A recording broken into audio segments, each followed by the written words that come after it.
Hello मेरे प्यारे दोस्तों, कैसे हैं आप लोग। उम्मीद करेंगे कि आप लोग अच्छे होंगे और मन लगा के पढ़ते होंगे। तो आज का क्लास मेरा 10th का है मैथ प्रश्नावली 1.2। इससे पहले की क्लास में मैंने आप लोगों को क्वेश्चन 2 तक बता दिए थे प्रश्नावली 1.2 का। तो आज हम स्टार्ट कर रहे हैं प्रश्नावली 1.2 का तीसरा प्रश्न से। तो आइए हम लोग इसे जानते हैं कैसे इस प्रश्न को हल करेंगे। तो आइए हम देखते हैं कि प्रश्नावली 1.2 का दूसरा जो प्रश्न है, तीसरा प्रश्न जो है, हाँ तो हम क्वेश्चन जो है लिख लिए हैं। क्वेश्चन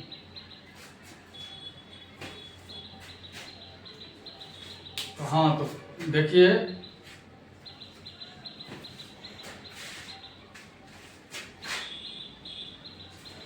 हाँ देखिए प्रश्नावली 1.2 का तीसरा प्रश्न लिख लिए हैं। क्या है प्रश्न? तो प्रश्न है कि अभाज्य गुणनखंडन विधि द्वारा निम्नलिखित पूर्णांकों के एचसीएफ और एलसीएम ज्ञात कीजिए। जिसका पहला क्वेश्चन दिया है 12, 15 और 21 का जो है हमें अभाज्य गुणनखंड विधि से एचसीएफ और एलसीएम ज्ञात करना है। फिर दूसरा में है 17, 23 और 29 का हमें एचसीएफ एलसीएम ज्ञात करना है। और तीसरा प्रश्न है 8, 9 और 25 का हमें एचसीएफ और एलसीएम ज्ञात करना है। कैसे इसको हल करेंगे? तो इसको हल कर रहे हैं। पहला क्वेश्चन का सॉल्यूशन में हम लिखेंगे 12, 15 और 21 है। इस तीनों का हम क्या करेंगे? अभाज्य गुणनखंड करेंगे सबसे पहले। तो इसको हम क्या करते हैं, इधर अभाज्य गुणनखंड करते हैं। 12 का फैक्टर कितना होगा? 2 से 2 छक्के 12, 2 से 2 तिया 6, यानी ये 2 के पावर 2 गुने 3 आया है। फिर 15 का क्या होगा? तो इसका 3 गुने 5 हो जाएगा। 21 का क्या होगा? तो 3 गुने 7 हो जाएगा। तो सबसे पहले हमने क्या किए, तो पहला प्रश्न का कहा अभाज्य गुणनखंड विधि से एचसीएफ और एलसीएम ज्ञात कीजिए। तो हमने 12 और 15 और 21 का क्या किया? फैक्टर कर लिए, अभाज्य गुणनखंड कर लिए। तो 12 का फैक्टर किया तो 2 का पावर 2 गुने 3 आया है। 15 का करेंगे तो 3 गुने 5, 15 हो जाएगा। और 21 का 3 गुने 7, 7 या 21 हो जाएगा। तो सबसे पहले मैंने फैक्टर कर लिया। अब क्या करेंगे? तो अब हम इसका एलसीएम ज्ञात करेंगे। तो यहाँ पे लिखेंगे अतः एलसीएम बराबर, एलसीएम में क्या होता है, तो हम सबसे पहले देखेंगे कि इसके फैक्टर में क्या क्या है। तो 2 है, 3 है, 5 है और 7 है। यही 4 है, 2, 3, 5 और 7। तो 2, 3, 5 और 7 है। तो एलसीएम में क्या किया जाता है, तो हम इसमें सब लिखा जाता है जो कॉमन होगा। यानी चारों में हम क्या करेंगे, जो सबसे बड़ा पावर वाला होगा उसे ही लिया जाता है इसमें। तो हम देख रहे हैं कि 2 के सबसे बड़ा पावर क्या है इसमें? 2 का सबसे बड़ा पावर 2 है, तो लिख लेंगे 2 का पावर 2 गुने। फिर 3 का जो है देखेंगे तो 3 का पावर कितना है? इसका भी पावर 1 है, इसका भी 1 है, इसका भी 1 है। इन तीनों में समान है। तो हम क्या करेंगे? 3 का पावर 1 लेंगे, यानी 3 ही हो जाएगा। फिर देखेंगे कि 5 का पावर कितना है, तो 1 ही है। 5 अकेला है तो गुने 5 हो जाएगा। फिर 7 कितना है? 1 ही है तो 7 हो जाएगा। और क्या करेंगे? हम सबको अब गुना करेंगे। 2 दूना 4, 4 तिया 12, 12 पंचे 60, 60 सत्ते 7 छक्के 42, 420 इसका क्या हो जाएगा? आंसर हो जाएगा, ये एलसीएम हो जाएगा। फिर पुनः इसका हम अब बोल रहा है एचसीएफ भी ज्ञात कीजिए। तो लिखेंगे तथा, 2 संख्या ज्ञात करेंगे तो हम लिख देंगे तथा लिखेंगे एचसीएफ। एचसीएफ बराबर क्या हो जाएगा? तो हम एचसीएफ में देखेंगे कि कॉमन क्या है, यानी 2, 3, 5 और 7 जो संख्याएं 4 है, इसमें कॉमन क्या है। और कॉमन में जो सबसे मिनिमम कॉमन होगा पावर वाला, उसी को हम लिखेंगे, वही एचसीएफ हो जाएगा। तो देखते हैं 2 का, तो इसमें तो 2 है मगर इसमें 2 नहीं है। तो 2 नहीं है तो इसका बातें नहीं होगा। फिर 3 देख रहे हैं तो 3 है, तीनों में 3 है। तो जब तीनों में 3 है तो इसका सबसे छोटा पावर कौन है? यहाँ भी इसका 3 का पावर 1 है, यहाँ भी 3 का पावर 1 है, यहाँ भी 3 का पावर 1 है। इन तीनों में समान है। तो क्या हो जाएगा? 3 हो जाएगा इसका एचसीएफ, क्योंकि यहाँ पे 3 का पावर 1 छुपा रहता है, 3 ही हो जाएगा। और यहाँ पे देखते हैं 5 कॉमन नहीं है, इसमें है मगर इन दोनों में नहीं है। 7 है इसमें मगर इन दोनों में नहीं है। तो 3 कॉमन मिल रहा है तीनों में। तो 3 हम ले लिए। और इसका छोटा पावर हम देखेंगे एचसीएफ में, तो छोटा सबसे छोटा पावर 1 ही है तीनों में, तो 3 हो जाएगा। अर्थात एलसीएम बराबर 420 होगा और एचसीएफ बराबर 3 होगा। यही इसका क्या हो जाएगा? इस प्रश्न का आंसर होगा। तो हमने किस प्रकार से जो है आसानी से बता दिया आप लोगों को। जो अगर 3 संख्याएं का अगर जो एचसीएफ और एलसीएम अगर ज्ञात करने के लिए बोल दे, तो हम सबसे पहले क्या करेंगे? तो सबसे पहले अभाज्य गुणनखंड करेंगे। अभाज्य गुणनखंड करने के बाद हम एलसीएम ज्ञात करेंगे। एलसीएम कैसे ज्ञात करेंगे, तो हम देखेंगे कि उनके अभाज्य गुणनखंड में क्या क्या जो है गुणनखंड दिया है, गुणज उसका। फिर उसमें हम क्या करेंगे, तो जो सबसे बड़ा पावर वाला होगा उसे पहले लिखेंगे, फिर उसके बाद और जो संख्याएं रहेगी उसे लिखेंगे और सबको मल्टीपल करके हम एलसीएम ज्ञात कर लेंगे। फिर पुनः उसके बाद हम एचसीएफ जो ज्ञात करेंगे तो हम कॉमन देखेंगे, और कॉमन में 3 संख्या है तो तीनों में जो कॉमन होगा उसे देखेंगे, और कॉमन होने के बाद जो मिनिमम पावर वाला होगा यानी छोटा पावर वाला होगा उसे हम लिखेंगे, और वही उस संख्या का क्या हो जाएगा, एचसीएफ हो जाएगा। तो हम इस प्रकार से बताएंगे। फिर देखिए यहाँ पे दूसरा प्रश्न को अब हल कर रहे हैं। क्या है, 17 है, फिर 23 है, और फिर 29 है। अब इसका जो अभाज्य गुणनखंड करेंगे हम, तो क्या होगा, यहाँ पे 1 गुने 17 इसको लिख सकते हैं क्योंकि इसका फैक्टर होगा ही नहीं।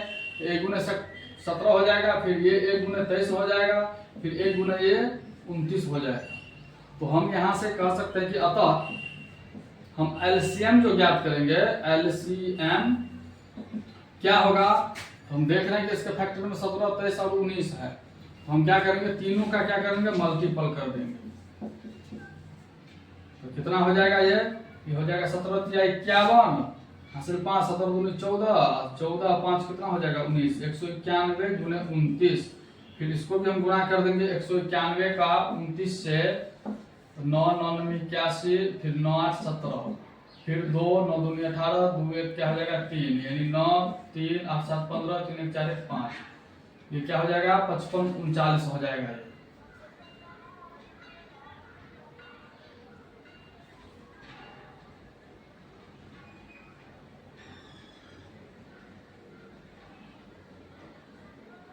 सत्रह 51 हासिल 5, 17 दूना 34, और 34 और 5 कितना हो जाएगा 39 होगा।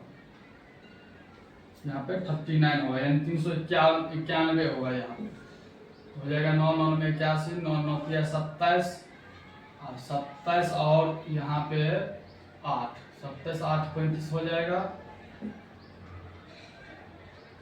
27 3 30। फिर उसके बाद 2, फिर 9 दूनी 18, 3 दूनी 6 1 7, इसके बाद 9 2 1 3 8 5 13, 7 3 10, ये क्या हो जाएगा 11, यानी 11 यहाँ पे टोटल गुना करके 11 3 3 9 हो जाएगा। यही इसका क्या हो जाएगा, एलसीएम होगा। फिर तथा इसका एचसीएफ जो ज्ञात करेंगे हम, तो एचसीएफ क्या हो जाएगा इसका, तो हम देखेंगे इसमें कॉमन देखेंगे हम, तो कॉमन क्या है, तो तीनों में 1 ही कॉमन है, उसके बाद नहीं है, तो इसका एचसीएफ क्या हो जाएगा 1 हो जाएगा। अगर कोई कॉमन ना रहे फिर भी 1 होगा। यहाँ पर हम डायरेक्ट 17 भी लिख सकते थे, 23 भी लिख सकते थे, 29 भी लिख सकते थे। इसमें अगर कोई कॉमन अगर नहीं रहता तो एचसीएफ 1 हो जाता है। और यहाँ पर हम 1 गुने 17 लिख सकते हैं क्योंकि इसको गुना करेंगे तो 17 ही आएगा। फिर 1 गुने 23 को गुना करेंगे तो इतना ही आएगा 23 ही। फिर 1 गुने 29 लिखेंगे फिर 19 ही प्राप्त होगा। इसलिए यहाँ पे एचसीएफ क्या करेंगे, तीनों में कॉमन क्या मिल रहा है 1, इसलिए इसका एचसीएफ क्या हो जाएगा 1 हो जाएगा। फिर उसी प्रकार से तीसरा प्रश्न को कैसे हल करेंगे, देखिए इसको दिया है 8 9 और 25 है। तो सबसे पहले क्या करेंगे, हम इसका फैक्टर कर लेंगे। तो 2 का फैक्टर करेंगे तो 2 का 2 2 दूनी 4, 4 दूनी 8 हो जाएगा, ये हो जाएगा 3 3 9, ये हो जाएगा 5 गुने 5। हमने क्या किया, सबसे पहले फैक्टर कर लिए। अब क्या करेंगे, एलसीएम बोल रहे ज्ञात करने के लिए। तो एलसीएम जो हम ज्ञात करेंगे तो लिखेंगे अतः एलसीएम बराबर, एलसीएम बराबर क्या होगा, हम यहाँ पे देख रहे हैं कि यहाँ पे 2 के पावर 3 है, फिर यहाँ पे 3 के पावर 2 है, यहाँ पे 5 के पावर क्या है 2 है। तो एलसीएम जो हम ज्ञात करेंगे तो इसके फैक्टर में क्या क्या है, तो 2 है 3 है और 5 है, यही है ना, इसके अलावा तो नहीं है। 2 3 5 के अलावा हम क्या करेंगे, सबसे बड़ा पावर वाला लेंगे। 2 का सबसे बड़ा पावर कितना है 3 है, तो लिख लेंगे 2 का बड़ा पावर 3 गुने 3 का बड़ा पावर कितना है 2 है, तो 3 का बड़ा पावर 2 लिखेंगे। फिर 5 का भी बड़ा पावर क्या है 2 है ज्यादा, तो इसको लिख लेंगे और सबको गुना कर देंगे। ये 2 दूनी 4 दूनी 8 हो जाएगा ये, फिर 3 3 9 हो जाएगा ये, 5 से 25 हो जाएगा ये, 25 चौका 100 और 25 अच्छे 200, 290 कितना हो जाएगा ये 1800। इसका क्या हो जाएगा ये एलसीएम हो जाएगा, आंसर एलसीएम 1800 हो जाएगा। फिर पुनः तथा लिखेंगे एचसीएफ, तो एचसीएफ क्या हो जाएगा, तो एचसीएफ होगा जो कॉमन रहेगा वही, अब हम देख रहे हैं इसमें क्या कॉमन है, दो कॉमन है, तो दो कॉमन नहीं है, इसमें दो है मतलब ये दोनों में दो नहीं है। उसके अलावा तीन, तीन को देख रहे हैं तो तीन क्या कॉमन है, तो नहीं है। फिर पांच को देख रहे हैं, पांच भी क्या है, कॉमन में नहीं है। यानी देख रहे हैं कि यानी इसमें कुछ कॉमन है ही नहीं, यानी ना दो कॉमन है, ना तीन कॉमन है, ना पांच कॉमन है। तो अब हम क्या करेंगे, यहाँ पे एचसीएफ कितना हो जाएगा, जब कुछ कॉमन ना हो तो एचसीएफ 1 हो जाता है, इसलिए इसका एचसीएफ कितना हो जाएगा, 1 हो जाएगा। ठीक इसी प्रकार से बनाएंगे। तो आइए इसके हम और कुछ उदाहरण ले लेते हैं इधर। जैसे हम यहाँ पे उदाहरण और ले लेते हैं, बता देते हैं आप लोगों को।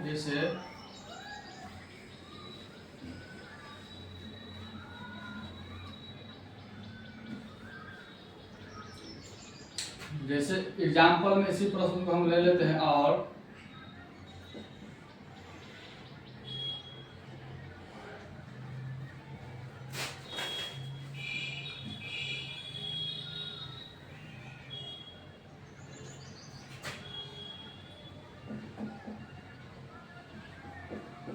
चौबीस और 36 का एचसीएफ और एलसीएम ज्ञात करना है। तो कैसे ज्ञात करेंगे हम 24 और 36 का, तो हम 24 का सबसे पहले फैक्टर करेंगे और 36 का भी हम फैक्टर करेंगे, दो ही संख्या ली है। तो 24 का करेंगे तो क्या होगा, 2 से 2 का 2 दूनी 4, फिर 2 से 2 छक्के 12, फिर 2 से 2 तिया 6, यानी 2 गुने 2 गुने 2 गुने 3, यानी कहने का था 2 का पावर 3 गुने 3 के पावर नहीं पूछा तो 1। फिर 36 का करेंगे हम फैक्टर तो क्या होगा, 2 से 2 का 2 2 8 16, फिर 2 से 2 में 18, 3 ये 3, यानी 2 गुने 2 गुने 3 गुने 3, यानी 2 के पावर 2 गुने 3 के पावर 2 आ गया है, इतना आ गया। अब हम क्या करेंगे, इसमें इसका एचसीएफ जो ज्ञात करेंगे तो लिखेंगे, अतः एलसीएम सबसे पहले ज्ञात करेंगे। तो एलसीएम बराबर क्या हो जाएगा, तो एलसीएम में इसका जो गुणनखंड है क्या क्या है, इसमें 2 है और 3 है, इसके अलावा तो नहीं है। तो जब 2 और 3 है तो 2 का हम देखेंगे सबसे बड़ा पावर क्या है, तो इसमें सबसे बड़ा पावर 2 का 2 है, इसमें सबसे बड़ा पावर 3 है 2 का, हम बड़ा पावर वाला लिख लेंगे, 2 का पावर 3 गुने। फिर 3 में देखेंगे हम कि क्या इसका 3 का सबसे बड़ा पावर क्या है, इसमें 3 का पावर 1 है, इसमें 3 का पावर 2 है, तो हम बड़ा पावर वाला लेंगे एलसीएम में, तो 3 का पावर 2 ले लिए। फिर दोनों को गुणा कर देंगे, 2 का पावर 3 मतलब 8 गुने 3 के पावर 2 यानी 9, फिर गुना करेंगे 8 9 में 72 ही इसका क्या हो जाएगा, एलसीएम हो जाएगा। फिर हम अब क्या करेंगे, तथा एचसीएफ ज्ञात करेंगे इसका। तो एचसीएफ क्या हो जाएगा इसका, तो एचसीएफ में हम करेंगे कि जो कॉमन होगा दोनों में वही लेंगे, और कॉमन में जो सबसे छोटा होगा उसे ही लिखेंगे। तो देख रहे हैं 2 है, 2 इसमें भी है, 3 भी है और 3 इसमें भी है। तो देखेंगे कि 2 का सबसे छोटा पावर क्या है, तो इसमें 2 का पावर 3 है, इसमें 2 का पावर 2 है, तो यहाँ पे 2 के पावर 2 हो गया गुने छोटा वाला ले लिए। फिर देखेंगे 3, तो 3 के पावर 2 है, 3 के पावर 1 है, दोनों में कॉमन है 2 3, तो हम छोटा पावर वाला लेंगे, 3 का पावर 1 भी लेंगे, तो 3 ही हो जाएगा। फिर गुना करेंगे, 2 गुना 4 4 दिया 12 ही इसका क्या हो जाएगा, एचसीएफ होगा। और एलसीएम जो होगा वो क्या कितना होगा, 72 होगा। तो इस प्रकार से हम सवाल को हल करते हैं। आइए एक और उदाहरण हम इधर ले लेते हैं।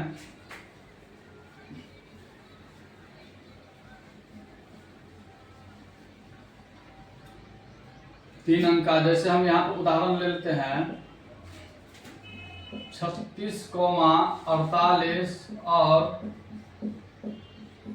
56, इसका हमें एचसीएफ और एलसीएम ज्ञात करना है। तो कैसे ज्ञात करेंगे, तो सबसे पहले हम क्या करेंगे, 36 का फैक्टर करेंगे, फिर 48 का करेंगे, फिर 56 का करेंगे। तो 36 का करेंगे तो हम यहाँ ज्ञात किए हैं, 36 का क्या होगा, तो 2 गुने 2 गुने 3 गुने 3, 2 गुना 4 4 12 36। 48 का करेंगे हम, 48 का कितना होगा, 2 से 2 गुना 4 4 2 चौके 8, फिर 2 से 2 का 2 दूनी 4, फिर 2 से 2 छक्के 12, फिर 2 से 3, यानी 2 गुने 2 गुने 2 गुने 2 गुने 3, 2 गुना 4 4 गुने 8 8 गुने 16 48। फिर 56 का करेंगे हम, तो 56 का कितना होगा, 2 दूनी 4 2 8 16, फिर 2 से 2 चौके 8, फिर 2 से 2 7 14, यानी 2 गुने 2 गुने 2 गुने 7, इतना हो जाएगा।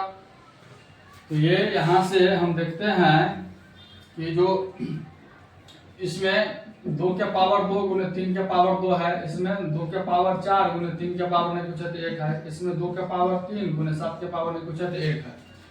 इतना है। अब हम इसे एलसीएम ज्ञात करेंगे तो कैसे ज्ञात करेंगे, तो लिखेंगे अतः एलसीएम बराबर, एलसीएम में क्या करेंगे हम देखेंगे इसके फैक्टर में क्या क्या है। तो इसके फैक्टर में है 2, 3 और 7 है, यानी 2 है, 3 है और 7 है, इसके अलावा तो नहीं है। तो जब 2, 3, 7 है तो हम देखेंगे पहले 2 का देखेंगे कि इसके सबसे बड़ा पावर कितना है, उसी को लिखेंगे एलसीएम में। तो इसमें 2 का सबसे बड़ा पावर क्या है, यहाँ पे 2 का पावर 2 है, यहाँ पे 2 का पावर 3 है, यहाँ पे 2 का पावर 4 है। तो सबसे बड़ा पावर कितना है, 2 का 4 है, तो लिख लेंगे 2 का पावर 4 गुने।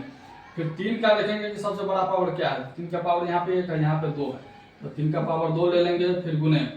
7 का देखेंगे बड़ा पावर कितना है, तो 7 अकेला ही है, तो 7 हो जाएगा। फिर गुना कर लेंगे सबको, फिर हो जाएगा 2 दूनी 4, 4 दूनी 8 दूना 16 गुने 3 3 9 गुने 7, 16 में 144, 144 सबसे कितना हो जाएगा, 7 चौका 28, 7 चौका 28 2 3 7 से 3 7 3 10, यानी ये 1008 हो जाएगा। यही इसका क्या हो जाएगा, एलसीएम होगा, एलसीएम का आंसर होगा। फिर उसी प्रकार से हम यहाँ पे तथा क्या करेंगे, हम एचसीएफ ज्ञात करेंगे। तो एचसीएफ कितना हो जाएगा इसका, तो हम देखेंगे अब जो तीनों में कॉमन होगा उससे ही हम क्या करेंगे, हम एचसीएफ मानेंगे और छोटा कॉमन वाला ही लेंगे हम। तो यहाँ पे देखते हैं कि 2 तीनों में है, ठीक है, तो 2 लिख लिए, तीनों में है। अब सबसे छोटा पावर वाला लेना है, तो सबसे छोटा पावर 2 का कितना है, यहाँ पे 3 है, यहाँ पे 4 है, यहाँ पे 2 है, यानी 2 का पावर 2 हो गया। फिर देखते हैं 3 अब नहीं है, 3 दोनों में है मगर इसमें नहीं है। फिर 7 भी क्या है, इसमें दोनों में नहीं है, तो क्या होगा, 2 ही कॉमन मिल रहा है, तो 2 ही लेंगे हम, छोटा पावर। तो 2 का पावर 2 है, तो हो जाएगा कितना, 2 का पावर 2 यानी 4, इसका क्या हो जाएगा, एचसीएफ होगा। और 1008 जो है इसका एलसीएम होगा। तो आप लोगों को अब दिक्कत तो नहीं होगा।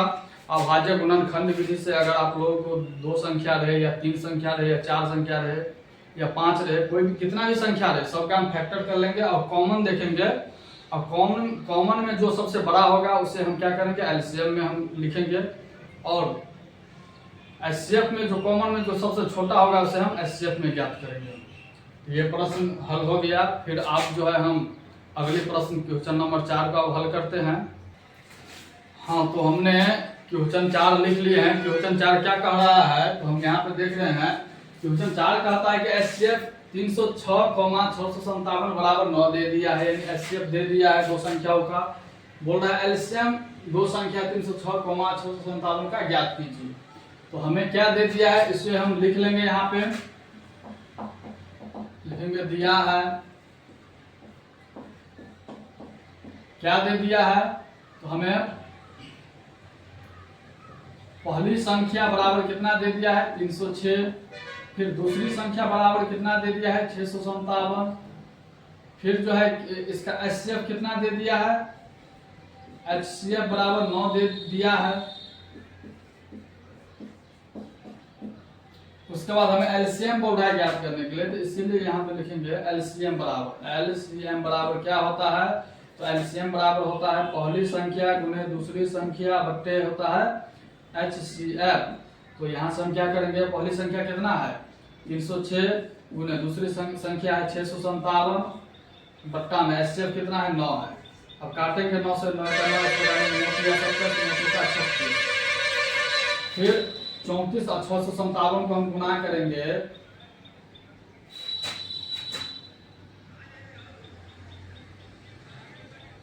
चौंतीस से, तो कितना होगा, 7 चौक 28, 5 चौका 20, 2 22, 6 चौक 24, 2 26, हो जाएगा 7 या 21, 5 या 15, 2 17, 1 18 19, हो जाएगा 8 2 1 3, 7 6 13, 9 2 11 12, 2 यानी 22 3 3 8 यानी 22,338। इसका क्या हो जाएगा, ये इसका एलसीएम हो जाएगा इस संख्या का। तो कितना आसान सवाल था ये।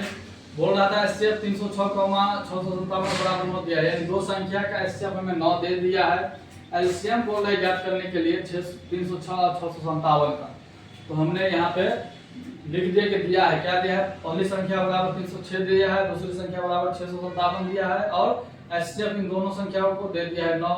हमें एलसीएम बोल रहा है ज्ञात करने के लिए, तो हम सूत्र बताए थे आप लोगों को पिछली क्लास में कि एलसीएम बराबर क्या होता है, लॉसा बराबर पहली संख्या गुने दूसरी संख्या बट्टा में एचसीएफ यानी 900 होता है। तो पहली संख्या 306 था, तो 306 गुने दूसरी संख्या 657 था, तो लिख दिए 657। फिर बट्टा में एचसीएफ 9 दिया है, तो 9 दे दिए। फिर 9 से 306 को काटे तो 34 बार में कटा है, और 34 को 657 से गुना करके कितना आया 22,338। यही इस संख्या का क्या हो जाएगा, एलसीएम होगा। हमने ज्ञात कर लिए।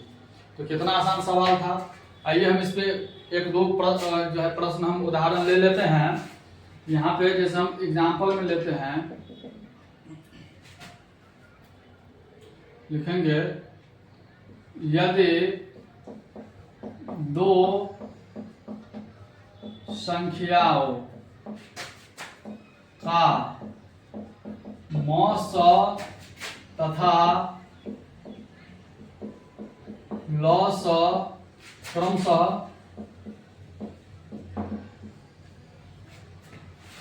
12 और 18 है तथा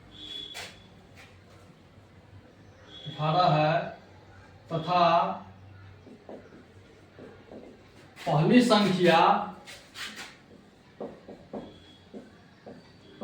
संख्या 15 है, तो दूसरी संख्या क्या होगी। यानी हम प्रश्न दिए हैं, आप लोग बनाइए। यदि दो संख्याओं का मौसा तथा लौसा क्रमशः 12 और 15 है तथा पहली संख्या 15 हमें दे दिया है, तो दूसरी संख्या क्या होगी। और एक उदाहरण हम ले लेते हैं।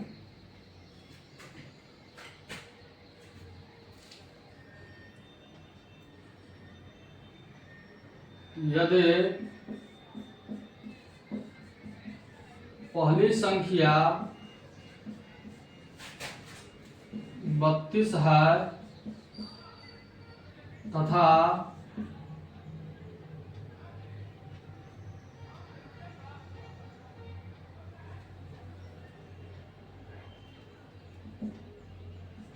लॉस एवं मौस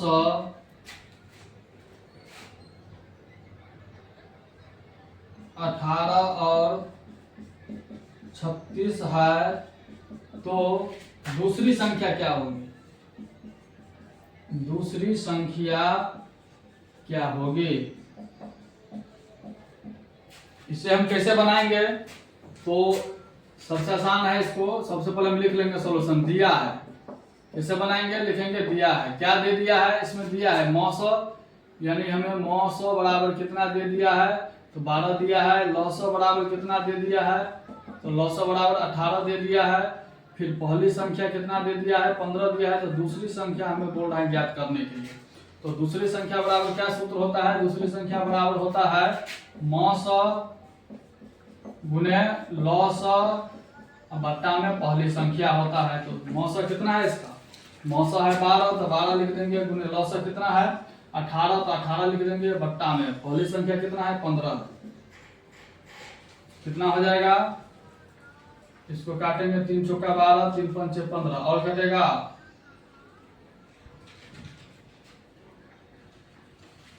अब नहीं कटेगा। तो हम क्या करेंगे, 8 चौका 32, बट्टा में हो जाएगा 5।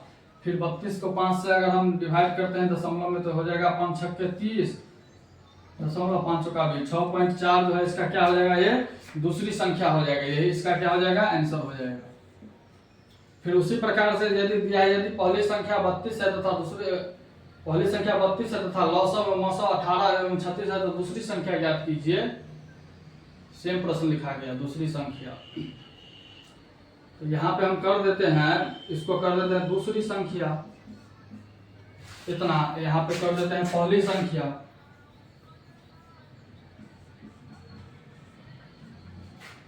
तो क्या कैसे हम ज्ञात करेंगे इसको, तो हम लिखेंगे सॉल्यूशन में दिया है, क्या दे दिया है, क्या दे दिया है, तो लिख देंगे हम यहाँ पे लौसो बराबर कितना दिया है, लौसो बराबर हमें दे दिया है 18, फिर मौसो हमें दे दिया है कितना, तो 36। उसके बाद दूसरी संख्या हमें कितना दे दिया है 32, तो पहली संख्या हमें ज्ञात करना है। तो पहली संख्या बराबर क्या होता है सूत्र, तो पहली संख्या बराबर होता है मौसो गुने लौसो बट्टा में दूसरी संख्या। तो मौसो कितना है 18 गुने मौसो 936 है गुने लौसा कितना है, तो लौसा 18 है। अब बट्टा में पहली संख्या दूसरी संख्या कितना है इसका 32 है। काट देंगे इसे, इसको 2 का 2 और 2 8 16, इसको काटेंगे तो हो जाएगा कितना 2 को 2 6 12 16। फिर इसको 9 बार में, इसको 8 बार में, फिर और कटेगा इसको 9 बार में, इसको 4 बार में। अब नहीं कटेगा 9 में 81/4, इसी का क्या हो जाएगा ये दूसरी संख्या होगा दशमलव में आगे, और हम ज्ञात कर सकते हैं। तो इस प्रकार से हम इस संख्या को जो है ज्ञात करेंगे। इस पे हम आप लोगों को सूत्र भी बताए थे। क्या बताए थे सूत्र? आप लोगों को सूत्र हम बताए थे इसका ज्ञात करने का सूत्र बताए थे। तो पहली संख्या बराबर क्या होता है? पहली संख्या बराबर होता है मौसा महत्तम समावर्तक गुने लघुत्तम यानी लौसा बट्टा में दूसरी संख्या, ये बताए थे आप लोगों को। फिर दूसरी संख्या बराबर क्या होता है सूत्र? तो होता है मौसा महत्तम समावर्तक गुने लौसा बट्टा में पहली संख्या, तो ये भी हम बता दिए थे आप लोगों को। फिर उसके बाद हम मौसा अगर हम ज्ञात करना है तो मौसा बराबर क्या सूत्र बताए थे? महत्तम समावर्तक बराबर, तो हम बताए थे पहली संख्या गुने दूसरी संख्या बट्टा में लौसा, ये सूत्र होता है मौसा अगर ज्ञात करेंगे तो। इसके बाद लौसा जो हम ज्ञात करेंगे तो क्या सूत्र बताए थे आप लोगों को? तो बताए थे पहली संख्या गुने दूसरी संख्या बट्टा में मौसा, ये सूत्र हम चार आप लोगों को बता दिए थे। और ये सूत्र जो चारों है किस सूत्र पे है? तो ये है पहली संख्या गुने दूसरी संख्या बराबर मौसा गुने लौसा, यानी ये इस सूत्र पे ही चारों सूत्र बना है। तो ये सूत्र आप लोग याद रखिएगा। तो हम कोई भी संख्या या तो हमें मौसा ज्ञात करना पड़ेगा तो हम अपना मौसा बराबर सूत्र लगा देंगे पहली संख्या गुने दूसरी संख्या बटे लौसा। अगर लौसा ज्ञात करना हो तो हम कैसे ज्ञात करेंगे? लिखेंगे पहली संख्या गुने दूसरी संख्या बटे मौसा। अगर पहली संख्या ज्ञात करना हो तो हम लिखेंगे मौसा गुने लौसा बटे पहली संख्या। अगर दूसरी संख्या ज्ञात करना हो तो हम क्या लिखेंगे? मौसा गुने लौसा बटे पहली संख्या। इस प्रकार से हम सवाल को आसानी से बनाएंगे, आप लोग इस सूत्र को याद रखिएगा। फिर आइए अगला प्रश्न जो है इसमें क्योंकि 3 4 5 है जो है हम अब लिखते हैं, और VBI प्रश्न भी है। तो हाँ, ये 5वां प्रश्न है। 5वां प्रश्न क्या कहता है? देखिए इधर कह रहा है कि जांच कीजिए कि क्या किसी प्राकृतिक संख्या n के लिए संख्या 6n अंक 0 पर समाप्त हो सकती है। ये VBI प्रश्न है, ये VBI क्वेश्चन है। तो क्या कह रहा है कि जांच कीजिए कि क्या किसी प्राकृतिक संख्या n के लिए 6n जो है वो अंक 0 पर समाप्त हो सकती है। तो 6n कहने का अर्थ हुआ यानी 6 गुने 6 गुने 6 यानी कहां तक? n बार गुना, यानी हम 6 को n बार तक गुना करेंगे। ठीक है, जैसे अगर हम 2 के पावर 3 लेते हैं तो यानी क्या हुआ? यानी 2 गुने 2 गुने 2 डॉट डॉट करके यानी 2 को 3 बार तक हम गुना करेंगे हम। उसी प्रकार से a का पावर m यानी हम क्या करेंगे? a गुने a यानी डॉट डॉट डॉट कहां तक? तो n बार तक हम ये इसको गुना करेंगे। उसी प्रकार से कहता है कि 6 के पावर n जो है जो 6 गुने 6 गुने 6 डॉट डॉट कहां n बार तक गुना करेंगे। और ये संख्या जो है कहां पर समाप्त होना चाहिए? तो ये संख्या जो है इकाई अंक 0 पे समाप्त होना चाहिए, ये चीज कहता है। तो कोई भी संख्या जो है 0 पर समाप्त कब होगा? जब उसके गुणनखंड में क्या होना चाहिए? 2 और 5 होनी चाहिए, तभी वो संख्या जो है क्या होगा? तो 0 पर समाप्त होगा। जैसे में अगर हम 2 गुने 5 लिखते हैं तो 5 गुना कितना होता है? 10 होता है, और 10 का पहला अंक क्या है? इकाई है, और इकाई क्या है? 0 है। तो 2 5 क्या हो जाएगा? 0 पर समाप्त होगा। जैसे हम अगर 20 लिखते हैं तो 2 गुने 2 2 गुना 4 5 20 कितना हो गया? 20 हो गया। इसका फैक्टर क्या? लेकिन यहाँ पे क्या है? 2 है और 5 उसके अलावा नहीं है, तो इसका इकाई अंक भी कितना है? 0 है। तो हम कह सकते हैं जो ऐसी संख्या हमें लिखना है या फैक्टर करना है जिसके अभाज्य गुणनखंड में 2 और 5 होना चाहिए, वही संख्या 0 पर समाप्त होगा। और कोई भी रहेगा अदर में तो वो 0 पर समाप्त नहीं होगा। तो इसको हम कैसे बनाएंगे? तो लिखेंगे यहाँ पर सोल्यूशन में माना कि a बराबर 6n, a बराबर हम 6n मान लिए हैं। तो n कहने का मतलब क्या हुआ इसका? यानी 6 को हम 6 गुने 6 डॉट कहाँ तक n बार तक गुना करेंगे हम, तो 6 के पावर n है, इसका जो हम फैक्टर करेंगे तो क्या क्या आता है, 2 और 3 आता है। इसका अभाज्य गुणनखंड में क्या आया है, 2 और 3 आया है। तो क्या ये 0 पर समाप्त होगा, तो कहता है कि 0 पर समाप्त तभी होगा जब 2 और 5 होना चाहिए, लेकिन यहाँ पे क्या है, 2 और 3 है यहाँ पे, तो ये संख्या 0 पर समाप्त नहीं हो सकता है। इसको हम क्या किस प्रकार से लिखेंगे, हम लिखेंगे हम जानते हैं कि कोई भी संख्या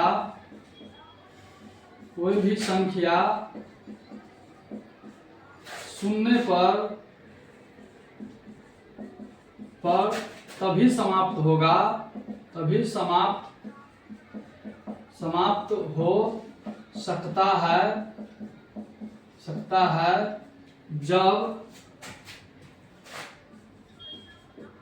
उसके गुणनखंड में 2 और 5 होगा। ये संख्या हम लिखेंगे, हम जानते हैं कि कोई भी संख्या शून्य पर समाप्त तभी हो सकता है जब उसके गुणनखंड में कितना होगा, 2 और 5 होगा। यहाँ पर क्या है, a के पावर n में क्या है, 2 है परंतु 5 नहीं है। यहाँ लिखेंगे, यहाँ संख्या a में a ही न मान है, तो a में क्या है, a में 2 है परंतु 5 नहीं है। क्या है, 5 नहीं है। 2 है परंतु 5 नहीं है। जब 2 है 5 नहीं है तो क्या लिखेंगे, इसीलिए प्राकृत संख्या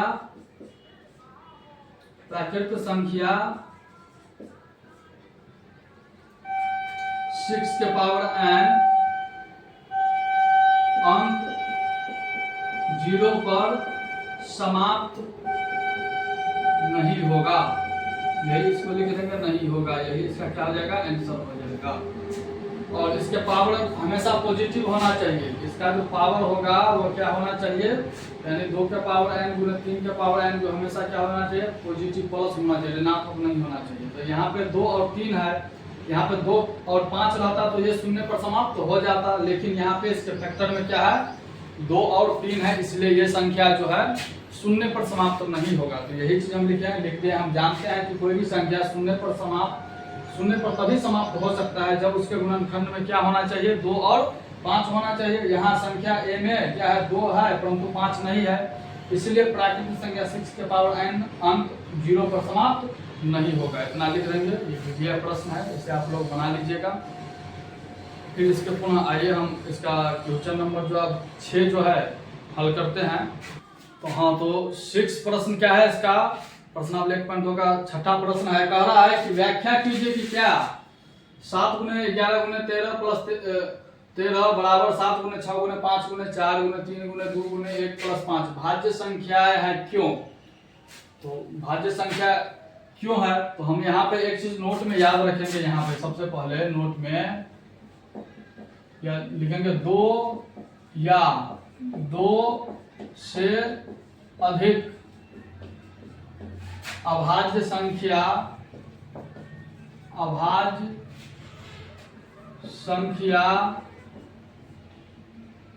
का गुणनखंड, अभाज्य संख्या या गुणनखंड लिखेंगे, अभाज्य संख्या का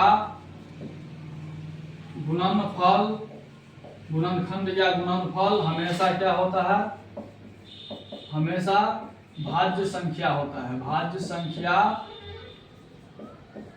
होता है। तो हम ये नोट में ये चीज याद रखेंगे कि 2 या 2 से अधिक अभाज्य संख्या का जो है गुणनफल क्या हमेशा होगा, भाज्य संख्या ही होगा। तो अभाज्य संख्या और भाज्य संख्या किसे कहते हैं, हम बताए थे आप लोगों को। जो अभाज्य संख्या जो है वह संख्या, वैसी संख्या जो एक एवं स्वयं के अतिरिक्त किसी अन्य संख्या से न कटे उसे अभाज्य संख्या कहते हैं।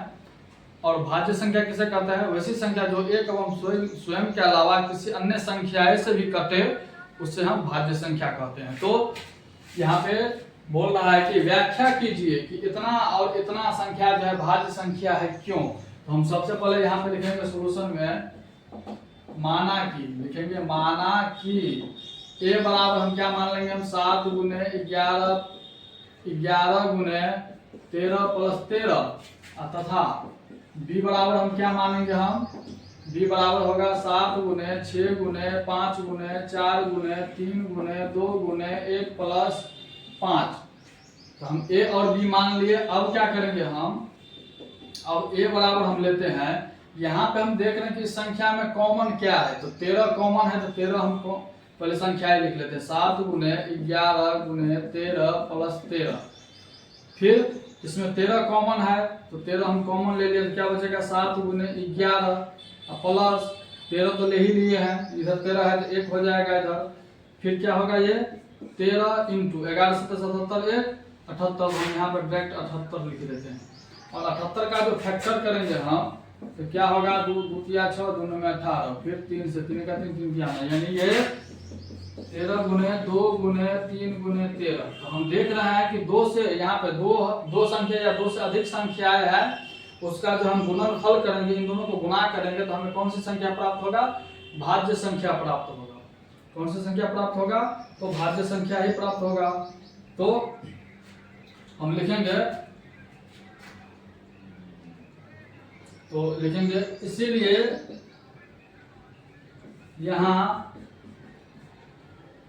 ए संख्या क्या होगा, भाज्य होगा। क्या होगा, भाज्य होगा, क्योंकि हम 2 या 2 से अधिक संख्याओं को अगर गुणा करते हैं तो कौन सी संख्या हो जाएगा, भाज्य संख्या होगा। हम लिख भी दिए हैं कि 2 अभाज्य संख्या को अगर हम गुणा करते हैं तो हमें कौन सी संख्या प्राप्त होगा, भाज्य संख्या होगा।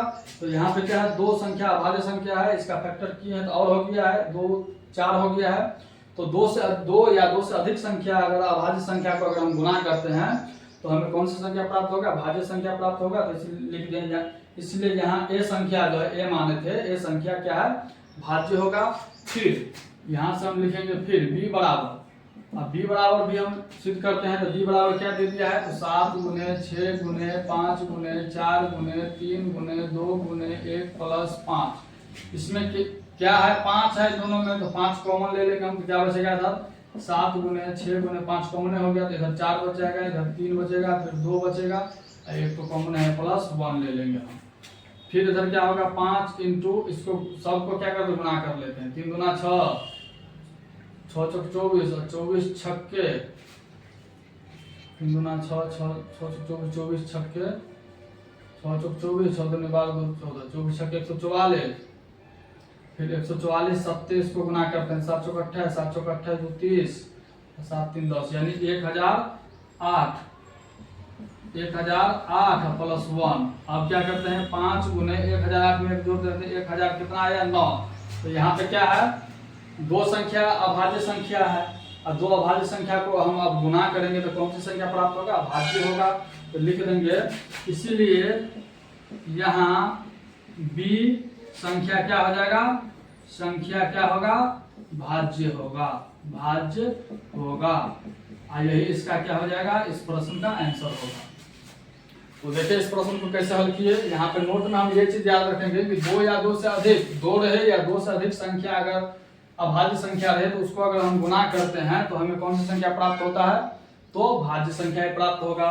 तो वही चीज यहाँ पर हम लिखे, माना कि ए बराबर इतना मान लिए हैं तथा बी बराबर हम इतना मान लिए हैं। फिर क्या किए हैं, तो इसमें ए में क्या किए, 13 कॉमन था, तो हम 13 को क्या किए हैं यहाँ पे, अब ए बराबर 13 कॉमन ले लिए, क्या बचेगा 7 इंटू 11 प्लस 13 कॉमन ले लिए तो 1 ही बचेगा।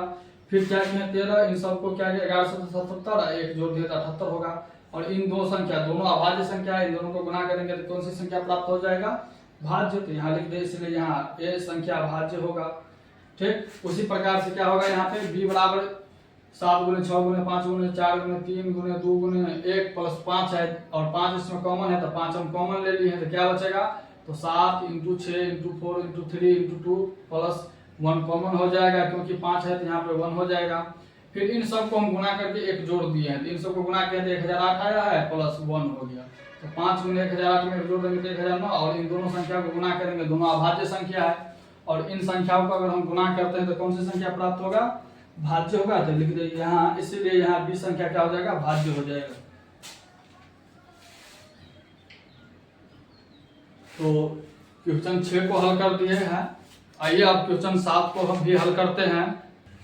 तो हाँ, 7वां क्वेश्चन क्या है, तो किसी खेल कह रहा है 7वां प्रश्न, किसी खेल के मैदान के चारों ओर एक वृत्ताकार पथ है।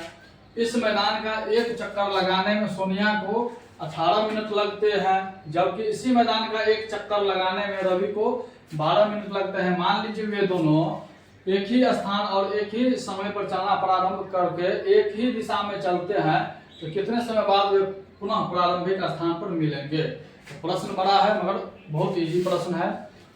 तो इसको हम कैसे बनाएंगे, तो यहाँ पर हम एक मान लेते हैं कि ये क्या है, एक वृत्ताकार पथ है। क्या है ये, एक वृत्ताकार पथ है, मैदान है। मान के चलिए ये बिंदु है, यहाँ पे ये बिंदु है। इस बिंदु से क्या करते हैं, ये बिंदु से S4 सोनिया और R4 जो है रवि, दोनों क्या करते हैं, चलना प्रारंभ करते हैं। यहाँ से चलते हैं, ऐसे दौड़ते हैं, चलते हैं एक ही दिशा में, ऐसे चलते हैं और ये यहाँ पे ऐसे करके फिर इसी बिंदु पे आके वे मिल जाते हैं। तो जब मिल जाते हैं तो बोल रहे हैं कि सोनिया जो है वो 18 मिनट में ये पूरा चक्कर लगाता है और रवि जो है इसी को 12 मिनट में पूरा चक्कर लगाता है। तो दोनों जो है एक ही समय में एक ही टाइम पे कितने मिनट बाद जो है दोनों फिर एक जगह पर मिलेंगे। तो इसे हम कैसे बनाएंगे, तो हम यहाँ पे लिखेंगे सोल्यूशन में, लिखेंगे वृत्ताकार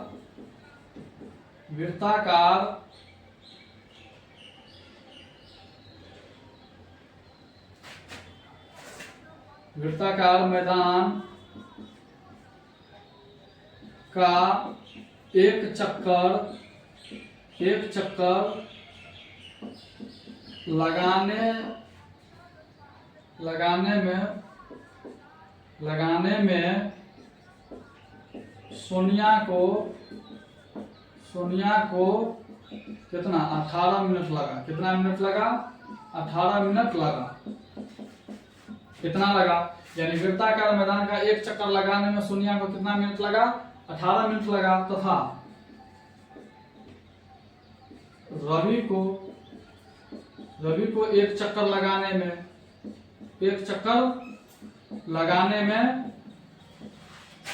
कितना मिनट लगा, 12 मिनट लगा। 12 मिनट लगा। तो कह रहा है कि दोनों एक ही दिशा में अगर दौड़ना स्टार्ट करें तो फिर पुनः प्रारंभिक स्थान पर कितने मिनट के बाद दोनों एक स्थान पर मिलेंगे। तो हम क्या करेंगे, दोनों का क्या करेंगे, हम एलसीएम ज्ञात करेंगे। एलसीएम ज्ञात करेंगे तो लिखेंगे अतः दोनों प्रारंभिक स्थान पर क्या होगा, दोनों का एलसीएम ले लेंगे हम। किसका, 18 और 12 का। 18 और 12 का हम क्या करते हैं, एलसीएम ले लेते हैं 18 और 12 का। तो 2 गुने 3 गुने 3, 3 से 18, फिर इसका 2 गुने 2, 2 4 गुने 3। अब देखते हैं इसमें ये 2 गुने 3 का पावर 2 है, इसमें भी देखते हैं 2 का पावर 2 गुने 3 का पावर 1 है। तो एलसीएम क्या होगा इसका, तो जो कम बड़ा होगा तो 2 का पावर 2 है गुने 3 का पावर भी 2 है, बड़ा वाला लेंगे 2 गुना 4 गुने 3 या 9, 9 चौका 36, यानी ये इसका आंसर क्या होगा, 36 मिनट बाद जो है वह प्रारंभिक स्थान पे मिलेंगे। तो लिखेंगे तो दोनों प्रारंभिक स्थान पर 36 मिनट बाद पुनः मिलेंगे। तो इसका आंसर क्या हो जाएगा, 36 हो जाएगा। दोनों का हम जो एलसीएम ज्ञात कर लेंगे। तो सवाल बड़ा था मगर इजी था। बोल रहा था कि एक वृत्ताकार मैदान खेल का मैदान है, जो सोनिया एक चक्कर 18 मिनट में लगाती है और रवि जो है इसको 12 मिनट में लगाता है। तो दोनों एक ही स्थान पर से, एक ही बिंदु पर से दौड़ना स्टार्ट करे तो फिर पुनः वो कितने मिनट के बाद वो एक अपने स्थान प्रारंभिक स्थान पर मिलेंगे। तो हम यहाँ पे लिख दिए हैं वृत्ताकार मैदान का एक चक्कर लगाने में सोनिया को 18 मिनट लगा तथा रवि को एक चक्कर लगाने में 12 मिनट लगा, अतः दोनों प्रारंभिक स्थान पर कब मिलेंगे। तो दोनों का क्या किया है, एलसीएम ज्ञात कर लिया है। एलसीएम ज्ञात करके कितना आया है, 36 मिनट में दिया है तो मिनट लिख देंगे। तो लिख देंगे अतः दोनों प्रारंभिक स्थान पर 36 मिनट बाद पुनः मिलेंगे। तो इस प्रकार से मैंने इस प्रश्न को हल कर दिया। आइए इस पे एक और एग्जाम्पल ले लेते हैं। जैसे हम एग्जाम्पल यहाँ पे ले लेते हैं, एक ये मैदान है, ठीक। यहाँ से बिंदु है, मान के चलो एक घोड़ा इस मैदान का पूरा चक्कर कितना घंटा में लगाता है? 2 घंटा में। सेकंड घोड़ा जो है कितना देर में लगाता है? 8 घंटा में। थर्ड घोड़ा जो है इस मैदान का चक्कर कितना देर में लगाता है? 16 घंटा में। तो बताइए, यहाँ पे प्रश्न है कि एक घोड़ा इस मैदान का चक्कर जो है 2 घंटा में लगाता है, दूसरा घोड़ा जो है 8 घंटा में लगाता है और तीसरा घोड़ा जो है ये 16 घंटा में लगाता है। तो बताइए कि तीनों घोड़ा जो प्रारंभिक स्थान पर कब मिलेंगे एक साथ? तो इसी टाइप का प्रश्न है। तो तीनों का हम क्या करेंगे? एलसीएम ज्ञात कर लेंगे हम। 2, 8 और 16 का, यानी 2 का भी, 8 का भी और 16 का भी। तो इसका 2 ही हो जाएगा। इसका कितना हो जाएगा? 2 दूना 4 दूना 8, इसका हो जाएगा 2 दूना 4 दूना 8 दूना 16, यानी ये 2 ही रहेगा, ये 2 का पावर 3 हो जाएगा, ये 2 का पावर 4 हो जाएगा। तो एलसीएम में क्या करते हैं हम? तो सबसे बड़ा पावर वाला लेते हैं और 2 ही है, तो एलसीएम इसका कितना हो जाएगा? तो 2 तीनों में कॉमन है, तो बड़ा पावर ले लेते हैं 4 वाला और गुना कर लेते हैं। 2 का पावर 4 कितना? 2 दूना 4 दूना 8 दूना 16, यानी 16 घंटा। यानी क्या होगा? ये तीनों घोड़ा जो है कितने घंटे बाद एक स्थान पर मिलेंगे? तो 16 घंटे के बाद जो है तीनों एक ही स्थान पर मिलेंगे। इसलिए यहाँ पे क्या हो जाएगा? फर्स्ट घोड़ा, सेकंड घोड़ा और थर्ड घोड़ा, तीनों जो है वह 16 घंटा के बाद जो है क्या होगा? घंटे बाद एक स्थान पर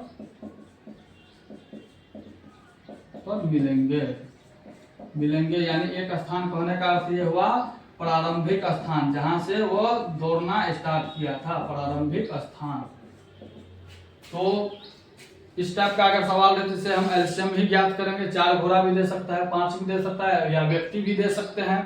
5 व्यक्ति 10 व्यक्ति इतना देर में जो है स्टार्ट किए तो फिर पुनः प्रारंभिक स्थान पे कब मिलेंगे।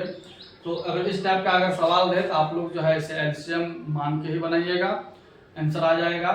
फिर हम अब जो है अगली क्लास में हम जानेंगे प्रश्नावली 1.3 के बारे में। उसमें है अपरिमेय संख्या। जैसे दिया रहता है, बुक में दिया है कि रूट 2 को अपरिमेय संख्या को सिद्ध कीजिए, फिर √3 अपरिमेय संख्या है सिद्ध कीजिए, फिर 3 + 2 √5 एक अपरिमेय संख्या है, इसे सिद्ध कीजिए। तो हम अगले क्लास में हम अपरिमेय संख्या को कैसे सिद्ध करते हैं वो सवाल सीखेंगे हम। आज का जो क्लास है एक्सरसाइज 1.2 क्या हो गया? ये कंप्लीट हो गया। 1.2 कंप्लीट हो गया। फिर आप लोगों से हम पुनः मिलते हैं अगले क्लास में 1.3 के साथ। तो बताइए मेरा क्लास आप लोगों को कैसा लगा? अगर अच्छा लगा हो तो मेरे चैनल को लाइक सब्सक्राइब कमेंट अवश्य करें। आप लोग खुश रहिए और मन लगा के पढ़िए, मस्ती में रहिए। Thank you.